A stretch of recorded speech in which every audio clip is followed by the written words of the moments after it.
श्रीमान त्रैलोकी बंदन करे, सांगानेर शुभ धाम।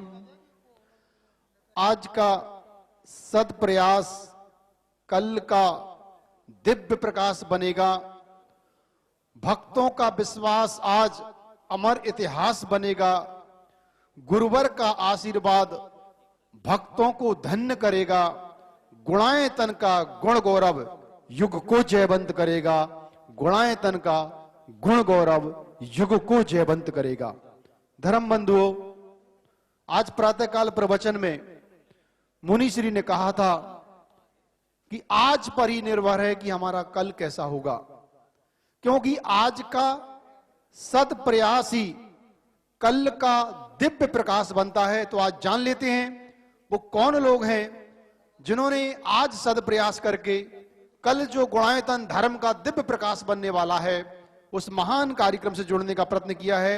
निर्माण निधि के रूप से हमसे जुड़ रहे हैं श्री अनिल कुमार, राहुल कुमार, संदीप कुमार जैन, रेणु जैन, वैशाली नगर, जयपुर। जोरदार तालियों के साथ स्वागत करें। यदि आप यहां हैं तो खड़े होकर वहीं से आशीर्वाद प्राप्त करें। श्री अशोक कुमार, रोहित कुमार, मोहित कुमार, मंजू छाबड़ा, बांदी कुई वाले, सांगानेर, जयपुर। आप हैं तो आशीर्वाद प्राप्त करें। श्रीमती कमलेश जैन, ग्वालियर। श्री सुरेश अप्पा सो पाटिल, पुष्पा सुरेश पाटिल, हाथ करण गल्ले ऑनलाइन जुड़े हैं आप। श्री रमेश चंद जैन एवं श्रीमती उषा जैन, मानसरोवर, जयपुर से आप जुड़े हैं। बहुत बहुत धन्यवाद। आज गुणायतन से ट्रस्टी के रूप में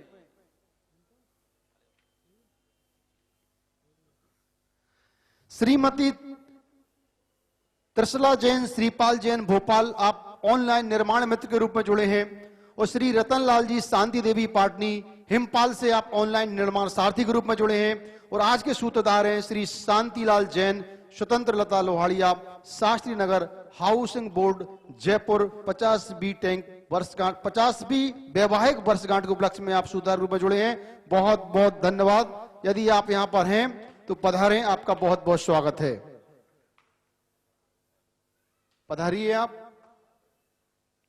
सम्मान के लिए मैं आमंत्रित कर रहा हूं श्रीमान राजेंद्र के गोधा, विवेक जैन, सिंगापुर। पधारें आपके सम्मान के लिए। आगे सम्मान के क्रम में श्री महावीर जी पांड्या तैयार रहेंगे, डॉक्टर उषा जैन तैयार रहेंगी, अरुण जैन तैयार रहेंगे, श्रीमती ममता जी सोगानी भी सम्मान करने के लिए तैयार रहेंगे।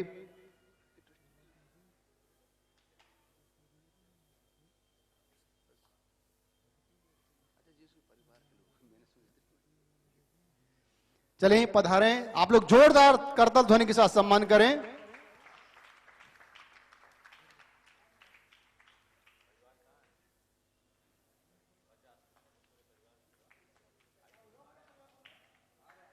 गुणायतन निरंतर विकास के पथ पर अग्रसर है।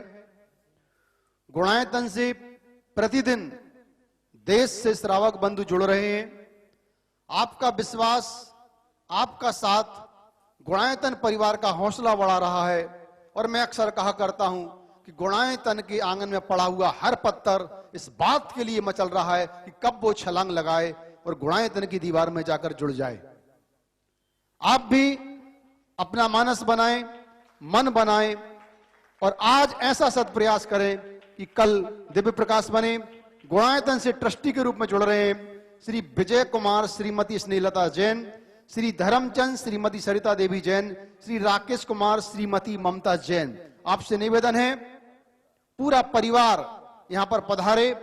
और आपके सम्मान के लिए मैं आमंत्रित कर रहा हूं श्री नरेंद्र जी पांड्या, सांगानेर, श्रीमती ममता जी सोगानी और डॉक्टर उषा जैन। आप पधारें। चलें, आज इस सम्मान में हम सिद्ध चक्र की जाप पुनः गुंजा दें। ओम ह्रीम रम सियाओ सनमा, ओम ह्रीम। ऐसा लग रहा सब लोग बाकी मौन बैठे। जोर से बोलिए, ओम ह्रीम रम सियाओ सनमा,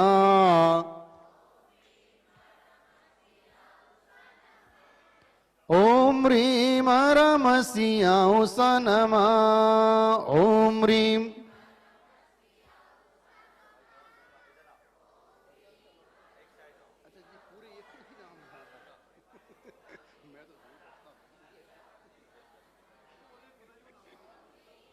श्रीमान राजेंद्र के गोधा भी सम्मान प्रक्रिया में शामिल हों।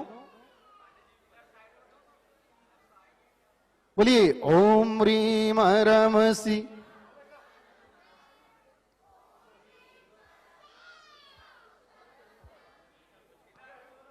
इतना बड़ा तो हमारा गुणायतन परिवार नहीं है। खैर बहुत बहुत स्वागत है आपका। बहुत अच्छी बात है कि आज भी ऐसा संयुक्त परिवार साथ में रह रहा है। बहुत बहुत धन्यवाद।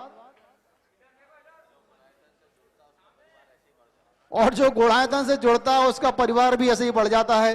गुणायतन एक विशाल परिवार है। बहुत बहुत धन्यवाद। तो आदिनाथ आदिनाथ आदिनाथ गाइए। बोलिए आदिनाथ आदिनाथ आदिनाथ आदिनाथ आदिनाथ गाइए। जोर से सब मिल गाइए। ताली बजा के आदिनाथ आदिनाथ आदिनाथ गाइए। आदिनाथ प्रभु जी को शीश झुकाइए। शीश झुकाइए प्रभु गुण गाइए। चलें आप सब लोग अपने स्थान पर शीघ्रता से पहुंच जाएं। मैं पहले प्रश्न के लिए जैन जगत में जो पाठशाला के नाम से कल भी पूछेंगे, आज भी पूछेंगे। कल हमारा है तो आज भी हमारा है। मैं श्रीमान रतनलाल जी बेनाला साहब को निवेदन कर रहा हूं वो आए और आज इस सत्र का अपना पहला प्रश्न करके शंका समाधान की शुरुआत करें।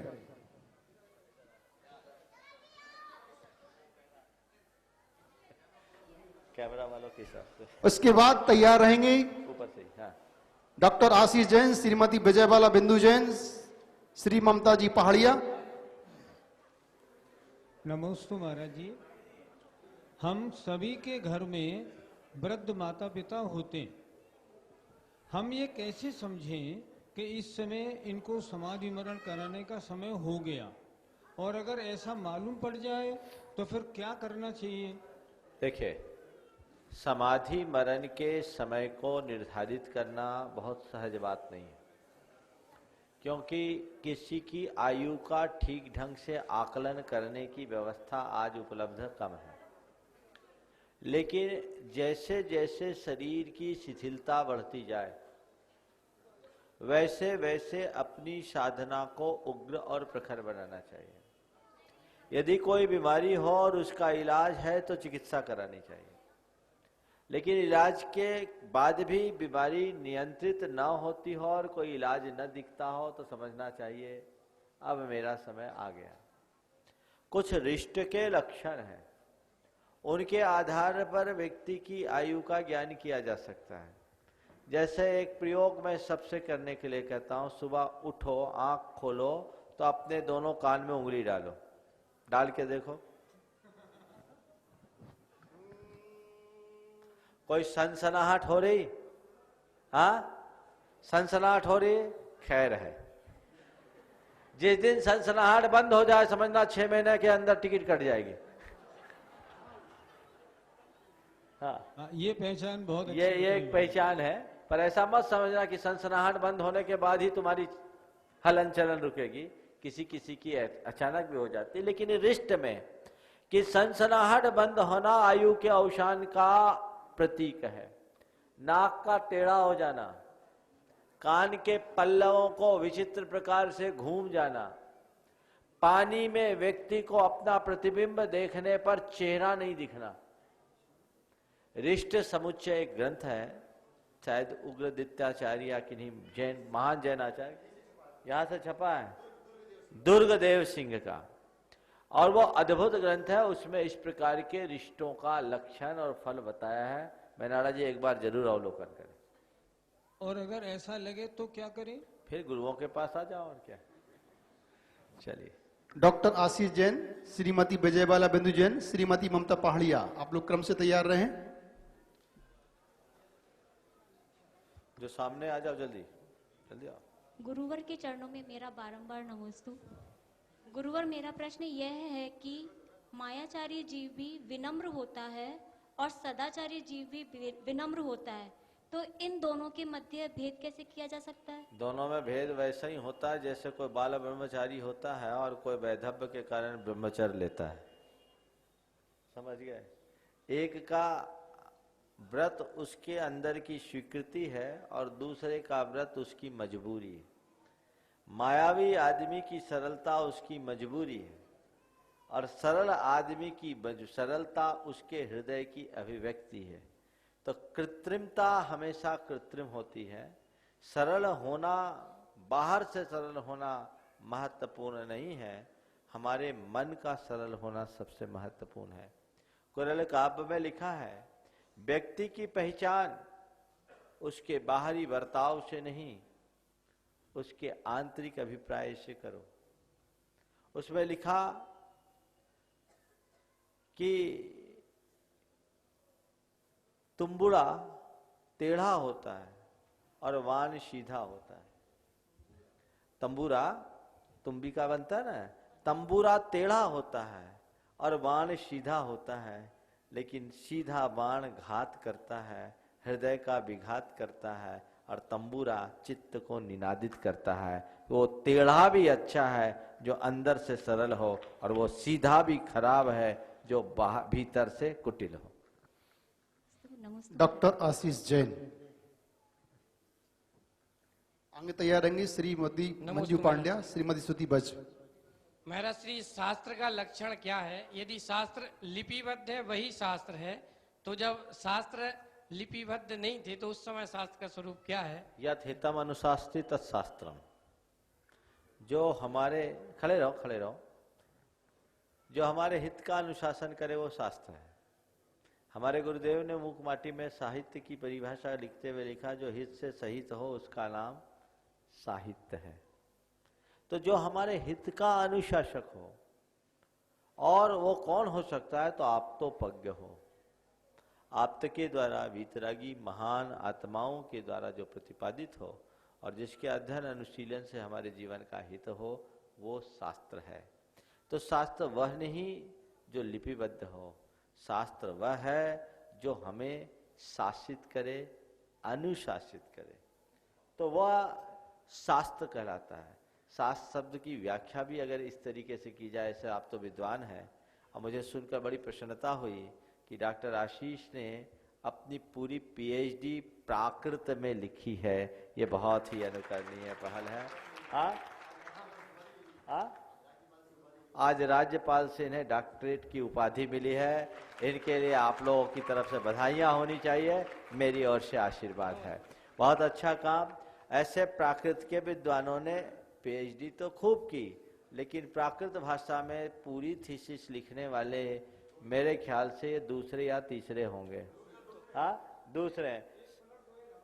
एक पुलक गोयल, रियासिस भी तो आपके यहाँ का है। ये दोनों समन संस्कृति संस्थान के प्रोडक्ट हैं, और अच्छी बात है। तो शास्त्र शब्द की अगर व्युत्पत्ति व्याख्या इस तरीके से किया जाए, सास अनुशासने और त्र प्रत्यय त्राता रक्षा के अर्थ में लगा दिया जाए, तो जो अनुशासन करके हमारा त्राण करे वो शास्त्र। शास्त्र की भाव पूजा, भाव वंदना। जब लिपि, बहुत अच्छा प्रश्न किया बेनाड़ा जी ने। जिन दिनों लिपिबद्ध शास्त्र नहीं थे, क्या देव शास्त्र गुरु में शास्त्र की पूजा नहीं होती थी? होती थी। श्रुत की पूजा होती थी, और जो हमारे यहाँ परंपरा से प्राप्त श्रुत था, उस श्रुत के प्रति विनय, भगवान को नमन, भगवान की वाणी को नमन, और भगवान की वाणी का अनुसरण करके निर्गंथ मार्ग पर चलने वाले वीतरागी मुनियों को नमन, उनको वंदन। यही देव शास्त्र गुरु की पूजा। श्रीमती ममता पहाड़िया, डॉक्टर पी.के. भदौरा इलाहाबाद, श्रीमती मंजू पांड्या, श्रीमती श्रुति बज, श्रीमती मीना भौसा। आप जो नाम पुकारे हैं क्रम से यहाँ पर उपस्थित रहें। मेरा प्रश्न ये है कि ऐसा क्या प्रयास करें कि मनुष्य दोबारा हमको मनुष्य गति में ही जन्म ले और पुरुष पर्याय में जन्म लेकर मैं मोक्ष को प्राप्त कर सकूं। देखो, दोबारा मनुष्य बनने की कोशिश मत करो। जब तक ऐसी बुद्धि रहेगी संसार में घूमते रहोगे। आप सोच रहे हो कि दोबारा मनुष्य बने, पुरुष बन जाए तो मोक्ष चले ही जाएंगे, कोई गारंटी नहीं, क्योंकि पहली बार मनुष्य बने ऐसी बात नहीं है। हम अनंतों बार मनुष्य बन गए और कई बार आप पुरुष भी बनी हो, हम भी बने, स्त्री पुरुष नपुंसक में एक चक्र चलता रहता है। आप ये सोचते हो कि मैं मनुष्य बनूं और मोक्ष चले जाऊं, ये अज्ञान है। आप ये सोचो कि मुझे इस जीवन में जो ज्ञान मिला है वो भव तक मिलता रहे, ताकि शीघ्रातिशीघ्र मेरा बेड़ा पार हो सके। ऐसा प्रयास करोगे तो आपको मनुष्य पर्याय भी मिलेगी और जीवन का उद्धार भी होगा। नमस्ते। नमस्ते महाराज। अपना नाम बोले, बोलिए। मेरा नाम मंजू पांडे है, सांगानेर से बोल रही हूँ। मैं महाराज जी रोज पाठ करते हैं, भक्तामर जी का, सामायिक का, आलोचना पाठ, तत्वार सूत्र, लेकिन कभी जब भी नहीं होता तो वो लोग शाम को कर लेते हैं, लेकिन तत्वार सूत्र के लिए ऐसा कहते हैं शाम को नहीं करते, तो ये ठीक है या नहीं? देखो, तत्वार सूत्र को शाम को पाठ करने का लोग निषेध करते हैं, लेकिन इसका कोई शास्त्रीय विधान नहीं देखा। ये सूत्र ग्रंथ है, यदि ज्यादा से ज्यादा आप इसे छोड़े तो संधि काल में छोड़ सकते हैं, बाकी समय में पढ़ सकते हैं। नमस्ते। थोड़ा जल्दी बढ़ाइए पीछे से। Doctor PK. भदौरा इलाहाबाद से हमारे बीच हैं। नमस्ते महाराज जी, मैं इलाहाबाद से आया हूँ महाराज जी। इलाहाबाद के जैन समाज का सभी का नमस्ते महाराज जी। मैं ये जानना चाह रहा हूँ कि जो लोहासगिरी क्षेत्र है महाराज जी, उसमें चारों तरफ पहाड़ और नदियां हैं, लेकिन उसके बाद भी वो अभी तक अविकसित है, ऐसा क्यों महाराज जी? देखिए, निश्चित जिस क्षेत्र की आपने चर्चा की वो जैन जगत का एक बड़ा रमणीय और बहुत ही अच्छा क्षेत्र है। मैं वहाँ सम्मेद शिखर से जयपुर के बिहार के क्रम में 2 दिन रुका। हर व्यक्ति को कम से कम एक बार जरूर जाना चाहिए। वो प्रभासगिरी पद्म प्रभु भगवान के गर्भ, जन्म, तप और ज्ञान 4 कल्याणकों की भूमि है। यमुना के तट पर चारों तरफ मैदान, बस बीच में एक पहाड़ कहाँ से आ गया इसका पता नहीं। वो पुरानी कौशाम्बी नदी का ही तट है, पभौशा उसका नाम है। वो क्षेत्र है, अभी तक विकसित नहीं हुआ। विकसित तो है, वहाँ की आधारभूत जितनी आवश्यकताएं सब है। थोड़ा रोड से अलग होने के कारण लोगों का आवागमन कम है, लेकिन मैं लोगों को बोलूँगा, मैं वहाँ था तब भी कहा था, बीच में भी चर्चा आई, जरूर अपने यात्रा के कार्यक्रमों में प्रभासगिरी को जोड़े, वहाँ जाकर के रुके और उस क्षेत्र की रमणीयता का आनंद लें। यमुना उसका पग प्रक्षालन करती है और वहाँ की जो हरितमा है सबको अपनी ओर सहज आकर्षित करती है। और ऊपर जब आप जाएं तो आपको ऐसा लगेगा जैसे किसी दूसरी दुनिया में पहुंच गए हैं। बहुत बहुत अच्छा है। अभी तक नहीं हुआ वो मत सोचो, हमसे ये पूछो महाराज विकास कैसे करें। जो हो गया उसके विषय में पूछने से कोई लाभ नहीं, क्या करना है उसके विषय में सोचने की जरूरत है। पूरे देश भर की समाज उसमें जुटे, आपके कंधों पर उसका दायित्व है। आप अच्छी योजना बनाएं और उसको इस तरीके से प्रचार प्रसार करें कि लोग अपने यात्रा के क्रम में उस क्षेत्र को जरूर चुनें। नमस्ते महाराज। श्रीमती मीना भौसा, श्री लालचंद जैन, श्रीमती शशि गंगवाल, श्री योगेश जैन, श्रीमती प्रियंका पांड्या, श्रीमती पिंकी अजमेरा, दीप सखा चौमुबाग सांगनेर, सब तैयार रहेंगे आप लोग। नमस्ते महाराज जी, मेरा नाम श्रुति है। मेरा प्रश्न है महाराज जी, चिड़ियाओं को दाना डालते समय वो दाने गिर जाते हैं नीचे कुछ, तो चींटी, कीड़े मकोड़े उनको खाते हैं, फिर जब गाड़ियां आती है तो वो मारे जाते हैं। तो ऐसे में क्या चिड़ियाओं को दाना डालना उचित है? चिड़िया को दाना ऐसी जगह डालो जहां गाड़ी न जाए। चलो क्रम से आते जाए आप, जिनके नाम पुकारे मैंने। नमस्ते महाराज, मैं मीना जैन सांगनेर से। मेरा प्रश्न ये है, दिव्य ध्वनि कब खिड़ती है? दिव्य ध्वनि कब खिड़ती है, इसे कौन कौन सुन सकता है? दिव्य ध्वनि भगवान की 4 बार खिड़ती है। मनुष्य तिर्यंच पशु पक्षी देव सब सुन सकते हैं। नमोस्तु पीछे से जल्दी बढ़ाएं। नमोस्तु महाराज, मैं शशि गंगवाल चोमूबाग से। कल आपने बोला था कि हाउजी खेलने में व्यसन है और आजकल मंदिरों में धार्मिक हाउजी खिलाई जाती है, तो वो व्यसन नहीं है या दोष भी लगता है? व्यसन है, सदोष है, नहीं होना चाहिए। वही तो मैंने बोला। धार्मिक हाउजी खिलाई जाती है मंदिरों में, बिल्कुल बिल्कुल नहीं होना चाहिए। मैं ऐसे कार्यक्रमों को कभी उचित नहीं कहूँ। सभी मंदिरों में आज कह दिया ना, नहीं होना चाहिए। होता है, होना नहीं चाहिए। जुआ ही है। नमोस्तु महाराज। इसमें हौजी जुआ है। हार जीत बद करके आप कोई गेम खेलेंगे, वो जुआ ही है। धार्मिक हौजी भी जुआ है। नमोस्तु महाराज, मेरा प्रश्न ये है महाराज, बायोलॉजी अगर बच्चे नहीं पढ़ेंगे तो फिर जैन में डॉक्टर कैसे बनेंगे? देखिए, आजकल मॉडल्स के माध्यम से सब चीजों का अध्ययन अध्यापन होने लगा है। तो यदि आप बायोलॉजी लेते हैं तो डिसेक्शन के लिए प्राणी विच्छेदन बंद करें, मॉडल्स के माध्यम से सीखे, सब हो सकता है। और बायोलॉजी पढ़ते सब है, डॉक्टर सब थोड़ी बनते हैं, इसलिए इस बात को सोचना चाहिए। नमस्ते महाराज। आगे। नमस्ते महाराज। महाराज, मेरी बड़ी जिज्ञासा थी कि जैसे हम लोग नॉर्मली जो डेथ हो जाती है, हम लोग बॉडी लेकर जाते हैं तो वापस आके घर के बाहर ही स्नान करते हैं, इसके बाद ही घर में प्रवेश मिलता है। अभी मेरे को पिछले 2 साल पहले 2 महाराजों की समाधि को मेरे को बॉडी ले जाने की मेरे को सौभाग्य मिला। तो उसके बाद क्या हमें उसमें भी उसी तरह से फॉलो करना चाहिए या उसका कुछ अलग से है, ये जानना चाहिए। देखो, गृहस्थ और सन्यासी में अंतर होता है। गृहस्थ के दाह कर्म को अलग तरीके से किया जाता है और साधु के दाह कर्म को अलग तरीके से किया जाता है। गृहस्थ के मरणोपरांत सबको सूतक लगता है और साधु की समाधि होने पर किसी को भी सूतक नहीं लगता। तो इसलिए दोनों को समान रूप से न जोड़ें। मेरे ख्याल से किसी साधु की समाधि के उपरांत जब उनका दाह संस्कार करके आते हैं तो स्नान की कोई व्यवस्था हमारे यहाँ नहीं। करते क्या? सूतक स्नान करते हैं क्या? घर में प्रवेश करने के पूर्व स्नान करते हैं? मुझे पता नहीं। मैं जितने में भी गया हूँ साधु बनने के बाद गया हूँ, तो मुझे पता ही नहीं है करते हैं कि नहीं करते। बहनाड़ा जी बोल रहे करते हैं, तो करते हैं तो करना चाहिए। नमस्ते महाराज। जितने स्त्री पुरुष जाते हैं सब करते हैं तो करना चाहिए। देखो, ये सामाजिक है। हाँ, श्रीमान राजेंद्र के गोदा गणेश जी राणा साहब जहां भी हो मंच के करीब आ जाएं, पूछिए आप। नमस्ते महाराज जी, मैं प्रियंका पांड्या सांगानेर से। मेरा प्रश्न है कि आप सुबह आहार के लिए जब जाते हैं उसमें सब ऐसे कहते हैं कि 1 ग्रास दे दीजिए, 1 ग्रास दे दीजिए। 1 ग्रास का क्या प्रमाण है? अगर प्रमाण वाला 1 ग्रास देंगे तो 1 ही ग्रास में पेट भर जाएगा। मतलब तो 1 ग्रास का यही प्रमाण है कि जितने में जितने लोग निपट जाए। 1 दाना भी 1 ग्रास है। एक बार 500 लोग आहार देने वाले थे, अब 500 ग्रास लूं तो फिर समझ लो क्या हाल होगा।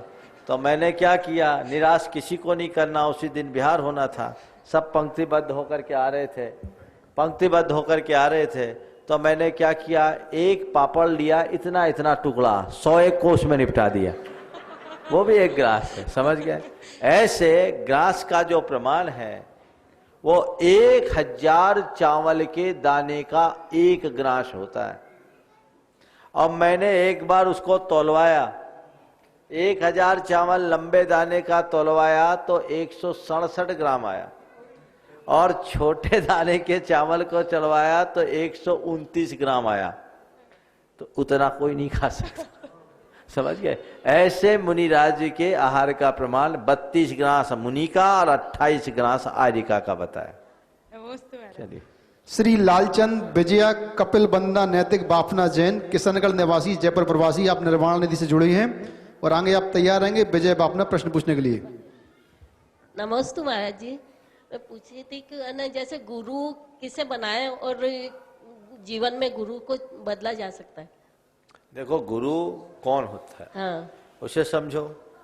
जो विषयासा वसाती तो निरारंभो परिग्रह ज्ञान ध्यान तपो रखता है तपस्वी स प्रशस्यते। जो विषय और उसकी आसक्ति से रहित है, आरभ परिग्रह से रहित है, ज्ञान ध्यान में लीन हो, तपस्वी हो, गुरु है। उनको गुरु बनाओ। और यदि ऐसे गुरु मिल गए तो गुरु बदलने की जरूरत नहीं है। और ऐसे गुरु नहीं मिले तो गुरु है नहीं तो बदलने का प्रश्न ही नहीं है, फिर नया गुरु बना लो। अच्छा। चलिए। नमस्ते महाराज जी, प्लास्टिक की चप्पल रसोई में ले जाने से क्या होता है? अगर कोई आपको प्लास्टिक की चप्पल से मारेगा तो बर्दाश्त करोगे? बोलो। नहीं। थप्पड़ मारेगा बर्दाश्त कर लोगे, चप्पल मारेगा बर्दाश्त करोगे? नहीं। क्यों? प्लास्टिक की तो है। चप्पल चप्पल है, रसोई में नहीं जानी चाहिए, बल्कि रसोई कक्ष ऐसा बनाना चाहिए जहां आपको चप्पल पहनने की जरूरत ही नहीं, उसकी फ्लोरिंग ऐसी हो। रसोई में आप चौकियां लगा करके रखिए, या बहुत ज्यादा है तो खड़ाओं का इस्तेमाल करिए। पर आजकल सब घरों में मार्बल का फ्लोर होने के कारण इस तरह की क्रियाएं होने लगी जो उचित नहीं। चलो आ जाओ आ जाओ आ जाओ। हाँ प्रश्न बोला, 2-3 प्रश्न वाले हैं ना, क्या है? बोलो बोलो आगे बोलो। हाँ। श्री अनूप जैन इलाहाबाद हो गया। श्री विजय कुमार पहाड़िया ट्रस्टी, श्री अजित सोगानी, श्रीमती सुरभि पहाड़िया, श्रीमती प्रियंका पांड्या जो हो गए, श्री सुरेश कुमार जी पवालिया जी। जल्दी। और आगे तैयार रहेंगी श्रीमती कविता जैन सांगनेर, तनिषा जैन सांगनेर, परवी जैन कासलीवाल, बिरल जैन, स्नेहलता बेनाड़ा, अभिषेक कासलीवाल। नमस्ते महाराज, विजय पहाड़िया जयपुर से। महाराज मेरा सर प्रश्न है, शांति धारा श्री जी के मस्तक पे करें, चरणों में करें या जंतर जी पे करें? शांति धारा देखिए, शांति धारा भगवान के मस्तक पर की जाती है। कुछ लोग हैं जो रिद्धि मंत्र की जगह कामना मंत्रों का प्रयोग करते हैं, वो यंत्र पर करते हैं। बाकी समय और सुविधा या अत्यंत प्रतिमा की प्राचीनता को देखते हुए उसके क्षरण आदि न हो इस भाव से चरणों में करते हैं। तो जहाँ जैसी कोई प्रक्रिया हो वैसा करें। हम कोई वैधानिक नियम नहीं बना सकते हैं कि शांति धारा भगवान के चरणों में ही होगी या मस्तक पर ही होगी। समय, सुविधा, अनुकूलता और व्यवस्था के अनुरूप शांति धारा का निर्धारण होता है। काम मंत्र जितने हैं, रोग भयम, शत्रु भयम, चोर भयम, फल मारिम, वृक्ष मारिम, गुल मारिम, ये सब कामना मंत्र है।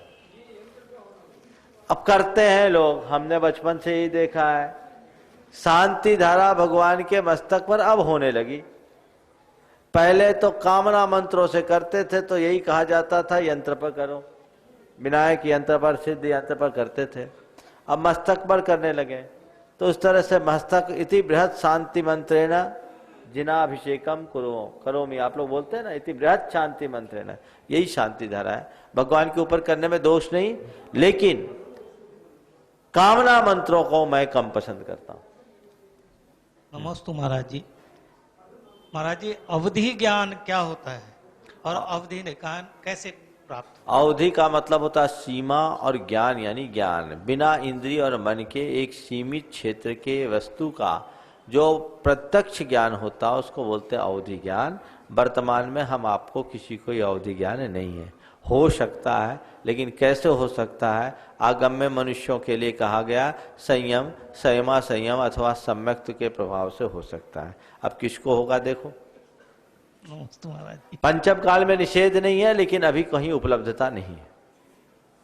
नमस्ते महाराज, सुरेश कुमार जैन पवालेवाड़ा। मेरा प्रश्न है, 10 प्रकार के केवल ज्ञानियों को सब तत्वगामी मोक्षगामी है या नहीं?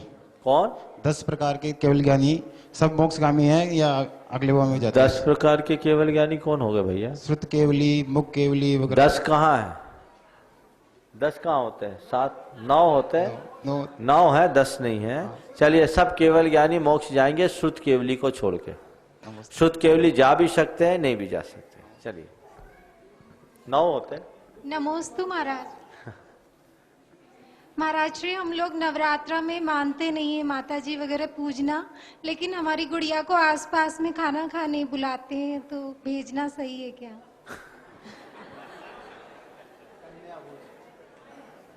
देखो, जैन धर्म के अनुसार धर्म के नाम से वही क्रिया स्वीकार्य है जिससे आत्मशुद्धि और वीतरागता की पुष्टि हो। अपने बच्चों को अच्छे से समझाओ, और जिनका संबंध आत्मशुद्धि से या वीतरागता से नहीं है ऐसी क्रियाओं से अपने आप को बचाओ। नहीं भेजना चाहिए। नमोस्तु महाराज। नमोस्तु महाराज जी, मैं सांगानेर से आया हूँ। मेरा नाम है अविरल। मेरा ये क्वेश्चन है, आप सभी महाराज अपने नाम के पीछे सागर ही क्यों लगाते हैं? क्योंकि आज के समय में सागर से बड़ा कोई नहीं है, सागर सबसे बड़ा है। सागर बहरा गहरा है और गुणों की खान है, इसलिए मुनि महाराज के नाम के आगे सागर आजकल लगाया जाता, पर जरूरी नहीं कि सागर ही लगाए। चलो आगे। हाँ बोला। श्रीमान राजेंद्र के गोधा, वो प्रश्न के साथ भी हैं और समाधान के साथ भी हैं।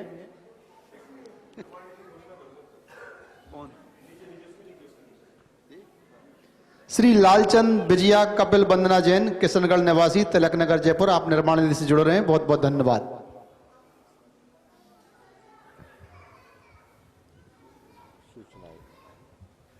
बोले आदिनाथ भगवान की, बोले महावीर भगवान की जय।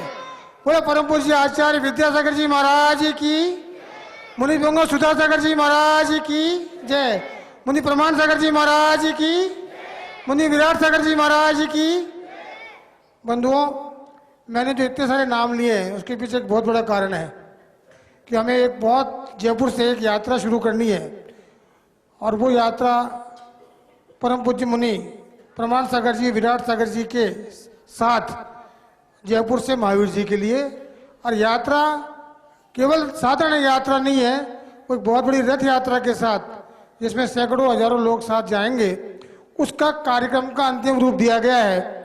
और जो अभी कार्यक्रम की भूमिका बनी है उसके अनुसार आगामी 23 दिसंबर को रामलीला मैदान से 11 और 12 के बीच में यात्रा प्रारंभ होगी, और उसमें जो भी लवाजमा रथ जो भी चीजें होगी वो सूचना दी जाएगी। लेकिन कार्यक्रम इस तरह से बनाया गया है कि 23 तारीख को ये यात्रा प्रारंभ होकर संभवतः 30 या 31 तारीख को महावीर जी पहुंचेगी, और महावीर जी में एक दिन का जाप्यानुष्ठान और एक दिन का वर्तमान विधान वहां पर कराने की योजना है, और लगभग करीब करीब उसका अंतिम रूप दिया जा चुका है। आप सबसे अनुरोध है, जो यहाँ बैठे हैं उनसे भी, और जो टीवी के माध्यम से सुन रहे हैं उनको भी, कि जो भी इसमें रुचि रखते हो यात्रा में जाने के लिए, वो अपना नाम अपने अपने मंदिर के अंदर पदाधिकारी जो अध्यक्ष मंत्री है उन्हें लिखवा दें, ताकि उसी अनुरूप सभी यात्रियों की व्यवस्था सुचारू रूप से की जा सके। अभी चातुर्मास समिति जो मुनि प्रमाण सागर जी का चातुर्मास जयपुर में कराया है, उसने ये बीड़ा अपने हाथ में लिया है, और बीड़ा हाथ में इसलिए लिया है कि जैसा कि आपको पता है, जब मुनि सिंह ने राजस्थान में प्रवेश किया था उस वक्त संघ की योजना महावीर जी जाने की थी, लेकिन भीषण गर्मी के कारण हमारे विशेष अनुरोध पर उन्होंने इस शर्त पर वो यात्रा टाली थी कि सन 2015 में हमको आप यात्रा करने के लिए आप यहाँ पर सहयोग करेंगे। तो मुझे खुशी है कि हम लोग अपनी बात को सुचारू रूप से निभाते हुए मुनि जी से निवेदन किया हमने कि अभी जो यात्रा का कार्यक्रम है वो अगर ये अनुकूल है, सर्दी तो जैसे भी बढ़ रही है, अगर सर्दी अगर मगर नहीं चलना है सो चलना है। हाँ, ये अगर मगर क्या होता है? नहीं सर्दी की बात कर रहा हूँ, सर्दी बहुत तेज है, सर्दी कपड़े वालों को लगती है। तो अभी कार्यक्रम जो है वो 23 तारीख का अंतिम कार्यक्रम है, और अभी इसमें कोई तरह का रद्दोबदल फेरबदल नहीं होगा। 23 तारीख को रामलीला मैदान से यात्रा प्रारंभ होगी और 31 तारीख को महावीर जी पहुंचेगी। 31 की 30 एक दिन सर्दी की वजह से आगे बढ़ा दिया, 30 कोशिश तो ये की जाएगी 30 तारीख को, लेकिन अगर 30 को नहीं तो 31 को, और 31 को जापानुष्ठान है। उसके बाद 1 तारीख को नए वर्ष के पहले दिन वर्तमान विधान का आयोजन वहां किया जाएगा। आप सबसे अनुरोध है कि इस कार्यक्रम में अधिक से अधिक संख्या में भाग लें और इस रथ यात्रा की गरिमा प्रदान करें। जय महावीर। चलो चलो महावीर जी का परिचय दिया है। वैसी ही एक समस्या हमारे समाज में अभी वर्तमान में गंभीर समस्या दिखाई देती है। कई स्थानों पर, धार्मिक स्थानों पर दिगंबर और श्वेतांबर संप्रदाय के बीच कोर्ट केस वगैरह चल रहे हैं। मैं मुनिश्री से निवेदन करूंगा कि क्या हम एक कॉमन मिनिमम प्रोग्राम बना करके समाज का आपके आशीर्वाद से इस तरह का प्लेटफॉर्म बनाएं जहां कोर्ट के बाहर हम उन विवादों को निपटान करके और समाज में एक नया सामंजस्य स्थापित करने का प्रयास करें। देखिए, मेरी धारणा है ऐसी कोई समस्या नहीं जिसे हम बैठकर सुलझाया नहीं जा सकता, लेकिन एक साथ बैठना ही आज समस्या बनी हुई है। आपके आशीर्वाद से बैठे और समस्या के समाधान के लिए प्रयास करें, ऐसा सबको भाव भाना चाहिए। आगे चलिए। श्री राहुल पहाड़िया। नमस्ते महाराज जी। महाराज जी, ऐसे कहते हैं कि 84 लाख योनियों के बाद मनुष्य जन्म वापस से मिलता है, तो कर्म तो सबके न्यूनाधिक होते हैं, अलग अलग होते हैं, तो फिर क्या सभी को पुनः 84 लाख योनियां मिलती है? नहीं, ये अवधारणा ठीक नहीं कि 84 लाख योनियों के बाद मनुष्य योनि मिलती है। 84 लाख योनियों में मनुष्य योनि सबसे दुर्लभ है, ऐसा समझना। और ऐसे ही महाराज जी अब बस एक ही प्रश्न एक्स्ट्रा नहीं, चलिए दूसरे को बुलाइए। राहुल पहाड़िया। नमोस्तु महाराज। महाराज, मेरा प्रश्न है, अपने जीवन में संयम का क्या महत्व है? जीवन में संयम का वही महत्व है जो गाड़ी में ब्रेक का, शरीर में दिमाग का, मानसिक संतुलन का। बिना ब्रेक के गाड़ी का क्या होगा? बोलो, गड़बड़ा जाएगी। तो जैसे बिना ब्रेक के गाड़ी काम नहीं करते, वैसे बिना संयम के जीवन आगे नहीं बढ़ पाते। समझ गए? चलिए। श्रीमती अंजना जैन। थोड़ा शीघ्रता से। कुमारी आयुषी जैन, श्रीमती इंद्रा देवी, तैयार रहें आप सब लोग। नमोस्तु महाराज जी। नमोस्तु महाराज। नमोस्तु महाराज। महाराज जी, मेरी ये शंका है, जो नरकों में अकृत्रिम जिन चेतालय होते हैं, तो उनमें वो नार की दर्शन करने जाते हैं क्या? नरकों में अकृत्रिम चेतालय नहीं है। चलिए। वो 7 करोड़ 72 लाख वो अधोलोक में है, वो इनके भवनवासियों के। चलिए। कुमारी आयुषी जैन। नमोस्तु महाराज जी, मेरा प्रश्न ये है कि जब मुनि महाराजों के आहार होते हैं तो लोग इतनी भीड़ लगाकर बाहर खड़े रहते हैं जिससे उनको बाधा आती है आहार लेने में, तो क्या ये सही है? ये भीड़ लगाने वाले को सोचना चाहिए। अनुमोदना करने से पुण्य मिलेगा, बाधा करने से पाप। भीड़ लगाने से बाधा नहीं होती, भब्बड़ करने से बाधा होती। चलो। श्रीमती इंद्रा देवी जैन, श्रीमती सुगंधी बाई जी तैयार रहेंगे। नमोस्तु महाराज श्री। नमोस्तु महाराज श्री। नमोस्तु महाराज।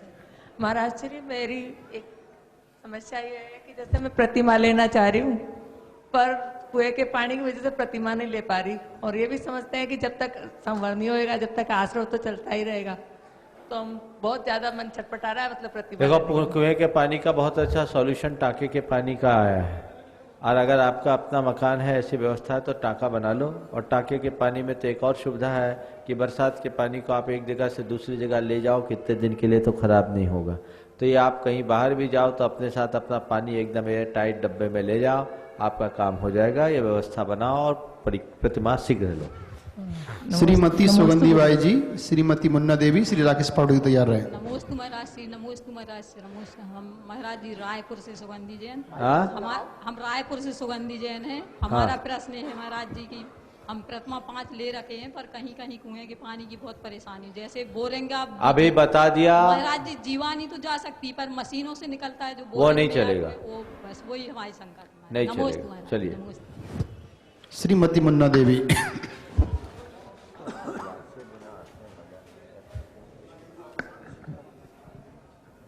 नमस्ते महाराज। नमस्ते महाराज। नमस्ते महाराज। मैं मेरा मन का समाधान करने चाहती हूँ महाराज जी। आजकल के बच्चे पढ़ाइयाँ पढ़ते हैं, अपनी मनपसंद की शादी करते हैं, उनके माता पिता को क्या करना चाहिए? क्या बोले? अपने आजकल इस जमाने में बच्चे पढ़ाई करते हैं, मनपसंद की शादी कर लेते हैं, जाति व्याधि नहीं देखते हैं, उन अशुभ कर्म का उदय है जब भी होता है ऐसा, लेकिन महाराज जी उनके मम्मी पापा क्या करें? देखो, माँ बाप को चाहिए कि बच्चा ऐसा करे ही नहीं, और यदि कर ले तो बड़ी गंभीर समस्या है। तो महाराज जी फिर उनको आगे बढ़ने के ना लिए रोकते बनता है ना निभाते बनता है। अब मैं क्या करूं? नहीं, आप तो हमारे आगे चलो। श्री राकेश पाटोदी। नमस्ते मुनिश्री।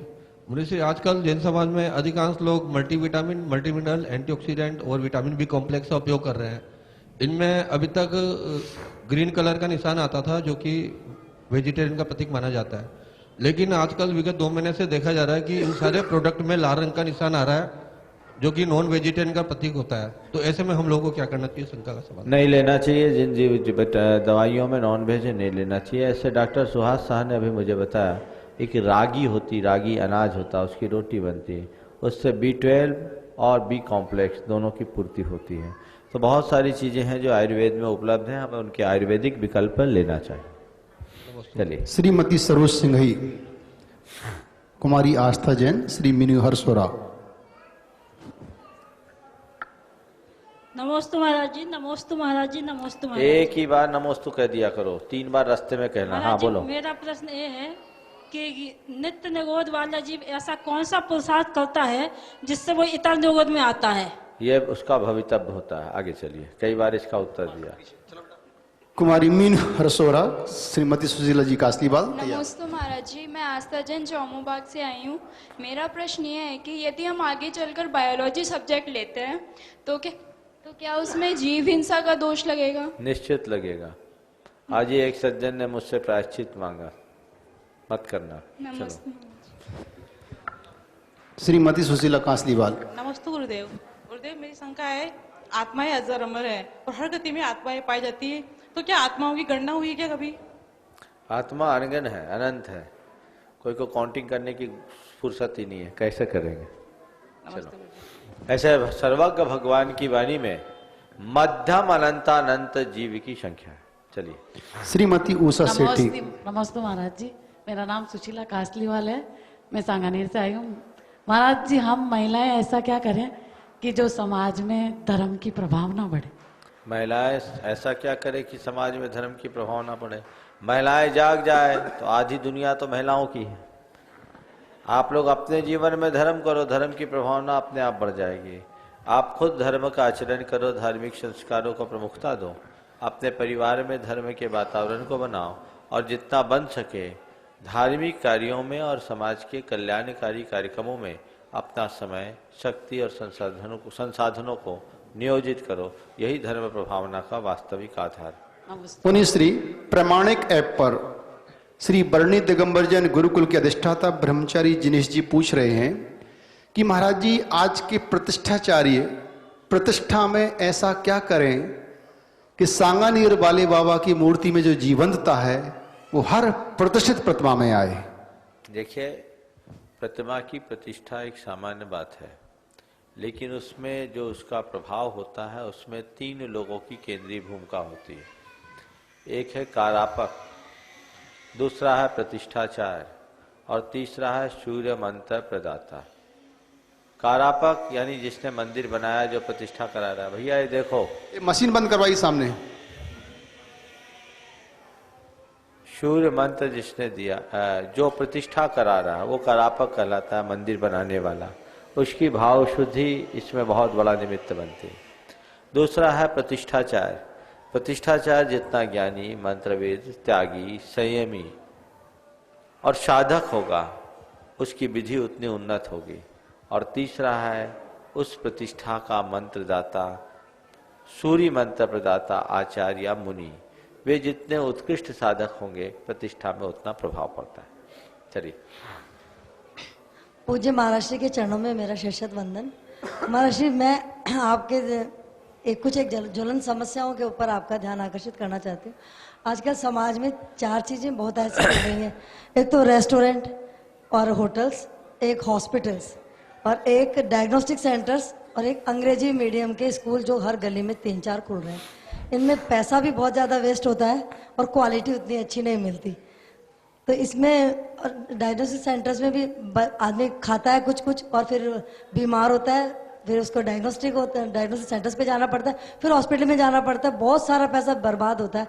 इसमें महाराज कुछ प्रकाश डालिए कि हम कैसे इसको मदद करें। देखिए, होटल, हॉस्पिटल, डायग्नोस्टिक सेंटर और अंग्रेजी मीडियम के स्कूल और स्कूल, ये जो चीजें हैं ये आज बदलती हुई जीवन शैली का परिणाम है। इन सब से वह व्यक्ति बच सकता है जिसके पास आत्मसंयम है। अगर आप बार बार होटल जाओगे तो हॉस्पिटल जाना ही पड़ेगा, और जब हॉस्पिटल जाओगे तो आपको डायग्नोस्टिक सेंटर्स में भी जाना पड़ेगा। तो पहला काम तो होटल जाने की प्रवृत्ति पर रोक लगाइए और ये कल्चर उनमें ज़्यादा डेवलप होता है जो इंग्लिश मीडियम में पढ़ते हैं। तो जड़ है ये शिक्षा, शिक्षा से संस्कार, संस्कार से प्रवृत्ति और प्रवृत्ति से जीवन बनता है। तो हमें चाहिए शिक्षा के स्तर को हम ठीक करें। हमारे गुरुदेव निरंतर ये कहते हैं अंग्रेजी माध्यम से अब बचना चाहिए। और ये बहुत बड़ा शोध है कि व्यक्ति अपनी मूल भाषा में जो पढ़ सकता है, समझ सकता है, वो दूसरी भाषा में नहीं। डॉक्टर वेद प्रताप वैदिक की एक कृति है अंग्रेजी हटाओ स्वभाषा लाओ। गुरुदेव इस पर बार बार जोर दे रहे हैं। यदि आप उसको समझिएगा तो आपको पता लगेगा कि इस अंग्रेजी से देश और दुनिया का कितना भारी नुकसान हो रहा है। तो अपनी भाषा को लाने के लिए अंग्रेजी को हटाने का जो भी प्रयास है वो करना चाहिए। हम भाषा का ज्ञान करें पर माध्यम हमारी अपनी भाषा होनी चाहिए, जिससे भाषा से संस्कृति जुड़ी है और संस्कृति ही हमारे संस्कार की जननी है। तो भाषा, भाषा से संस्कृति, संस्कार से संस्कृति से संस्कार और संस्कार से जब चरित्र में निखार आता है सारी समस्याओं का समाधान मिल जाएगा। नमस्ते। श्री निर्मल बोहरा, मास्टर आदिश जैन, मास्टर अविरल जैन तैयार रहें। प्रमाणिक ऐप पर दिल्ली से, एक मिनट, प्रमाणिक ऐप पर दिल्ली से उर्मिल जैन पूछ रही हैं, महाराज जी आज के धर्माचार्य प्रवचनकार ऐसा क्या करें कि विज्ञान की ओर भागती युवा पीढ़ी धर्म के वैज्ञानिक स्वरूप को समझ सके। देखिए, विज्ञान की ओर भागना कोई गलत नहीं है, अच्छी बात है। मेरी दृष्टि में विज्ञान धर्म के लिए हानिकारक नहीं है, लेकिन हाँ, विज्ञान मनुष्य के लिए तब भी घातक हो जाता है जब व्यक्ति भौतिक विज्ञान को ही सब कुछ मान लेता है। विज्ञान का प्रयोग यदि आप जीवन के उत्थान की दिशा में करते हैं तो काफ़ी आगे बढ़ सकते हैं। और आज का युग तो विज्ञान का नहीं, टेक्नोलॉजी का युग है। एक युग था जो विज्ञान का युग था, अब सब कुछ टेक्नोलॉजी पर निर्भर करने लगी है। तो टेक्नोलॉजी है, टेक्नोलॉजी अच्छी भी है और गलत भी है। वस्तुतः टेक्नोलॉजी है, ना वो अच्छी है ना गलत। जिस व्यक्ति का अपने भीतर विवेक है, विचार है, वो कभी भी टेक्नोलॉजी का गलत उपयोग नहीं करता। और जो व्यक्ति विचार और विवेक से शून्य है वो इस टेक्नोलॉजी का गलत उपयोग करते हैं। तो अपने विचार और विवेक को ठीक बनाए रखने के लिए आवश्यकता है धर्म के आलंबन की। ठीक रीति से यदि कोई धर्म का पालन करेगा तो इस टेक्नोलॉजी के माध्यम से अपने जीवन को उत्तम बनाने की तकनीक सीख सकेगा। नमस्ते गुरुवर, मेरा एक प्रश्न है। एक व्यक्ति है, उसका नाम मानव है, वह मनसा वाचा कर्मणा सर्वजन हिताय सर्वजन सुखाय की बात करता है या वह ऐसा करने का भाव रखता है, किंतु संबंधित व्यक्ति या अन्य लोगों द्वारा वैसी प्रतिक्रिया उसको नहीं मिलती है। यह उसका पूर्व जन्म का कर्मफल है या नया संपत्ति बना रहा है अगले जन्म के लिए, किंतु वर्तमान में वह विशोक से बढ़ जाता है और कुंद रहता है। देखिए, हम कोई अच्छा कार्य करें ये हमारा पुरुषार्थ है और दुनिया उसे अच्छा माने हमारा भाग्य है। हमारे हाथ में हमारा पुरुषार्थ है, हमारा भाग्य नहीं। हम पुराने समय का जो भाग्य लेके आए आज उसका प्रतिभाव हमें मिल रहा है, लेकिन आज जो हम पुरुषार्थ करेंगे वो हमारे भावी भाग्य का निर्माता बन जाएगा। इसलिए ऐसी स्थिति में शोक न करें। कई बार ऐसा होता है कि अच्छा करने के बाद भी लोग उसे अच्छा नहीं समझते।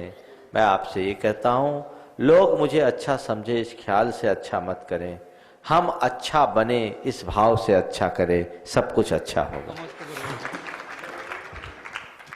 श्री मास्टर आदिश जैन, ये आखिरी प्रश्न। हाँ, नमोस्तु महाराज। महर्षि प्रायः मूर्ख लोग कहते हैं कि आपके आचार्य वही हार करते हैं जो व्यक्ति दान देता है, उनका हम तर्क कैसे दें कि ऐसा नहीं है? उनको बोलो आचार्य को आहार देने वाला इतना योग्य हो जाता है कि बड़े से बड़ा दान दे दे। समझ गए? मैं आपको बताऊं, बोहरी बंद में सन 2002 में आचार्य गुरुदेव जब पहली बार गए तो पहले दिन वहां के पुजारी के यहाँ उनका आहार हुआ। पुजारी जो 3000 रुपया महीना कमाता, 2003 में हमारा चातुर्मास हुआ तो उस पुजारी ने, गोपीचंद नाम है उसका, उसने कहा महाराज जी हमारे यहाँ गुरुदेव के आहार हुए तो हमारे भाव उमड़ गए, हमने उस दिन 11,000 का दान दे दिया। हमने बोला 11,000 दे दिया, तुम्हारी 3,000 पगार 11,000 कैसे दे दिया? बोले महाराज रहा नहीं किया, और हमने कहा दे महाराज ने अपने आप व्यवस्था बना दी, हमारे पास 20 बोरा चना था, 1200 की तेजी आ गई। समझ गए? तो हिसाब बराबर हो गया। इसलिए वे लोग ऐसा बोलते हैं जो समझते नहीं हैं। समय आप सबका हो गया। इस प्रकार परम पूज्य गुरुदेव के चरणों में नमन अर्पित करते हुए आज के इस सत्र को मैं ही विराम देता हूं। बोलिए परम पूज्य आचार्य गुरुवर श्री विद्यासागर जी महाराज। जय बोलिए परम पूज्य मुनि श्री प्रमाण सागर जी महाराज की जय।